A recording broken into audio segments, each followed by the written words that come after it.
Welcome to another edition of Wednesday Waffle Formal. So if you follow my YouTube playlist, I have a playlist called Wednesday Waffle Raw, which is where I do my Wednesday Waffle in real time and I send it to my circle of friends, and then I post on YouTube like weeks later. But also too, what I do is I do a bit of an analysis of the informal Wednesday Waffle, and I create like where I identify areas of strength and challenges and mantras and all the things. You'll hear all the categories in it. Now I do two versions of the same waffle. So here is a recap. I believe this time was from like early June because this is when I started my practicum, and it is now September. Okay.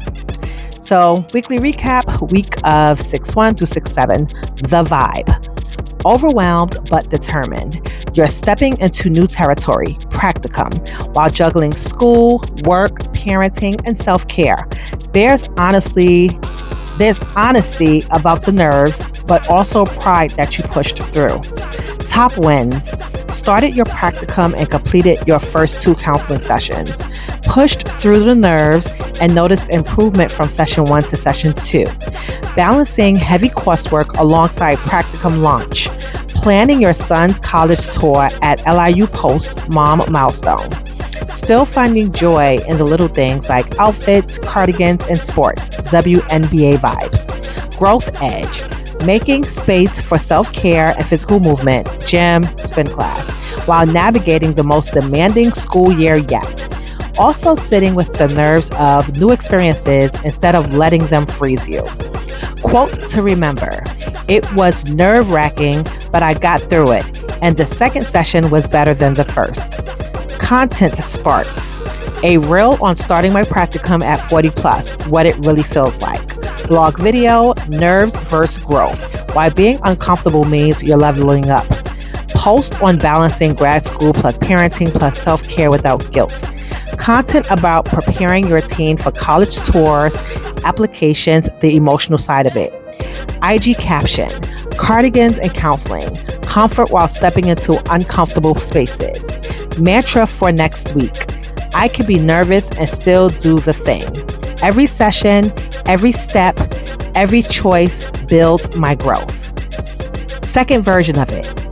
Weekly recap analysis. The vibe. Overwhelmed momentum. You're in the thick of a major life transition with nervous excitement mixed with genuine stress about juggling everything. There's a sense of I'm doing it but barely keeping my head above water. Top wins. Started practicum and completed first 2 client sessions. Second session went better than the first. Immediate improvement / learning. Managing 10-week intensive classes while working full-time. Supporting your son's college preparation process. Maintaining awareness of your limits and needs. Growth edge.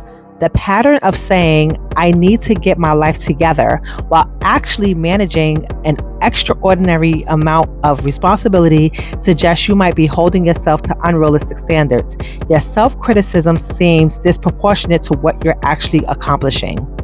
Quote to remember: the second session I liked better than the first. It's definitely nerve-wracking, but I got through it. Content sparks. What nobody tells you about your first therapy sessions as a student. When self-care gets sacrificed during major life transitions. Supporting your teen's college dreams while chasing your own. Why you're getting your life together is the wrong goal during transformation. Or why getting your life together is the wrong goal during transformation. The reality of reinventing yourself while everyone depends on you. Mantra for next week. I am managing an extraordinary amount with grace, even when it doesn't feel graceful. Areas you might be missing about yourself. You're being remarkably harsh about normal adjustment struggles during a massive life change. Consider that what you're calling not having a life together is actually the natural process of integrating new professional skills while maintaining all your existing responsibilities. The fact that you're questioning whether you need therapy to cope with becoming a therapist shows healthy self-awareness, not inadequacy.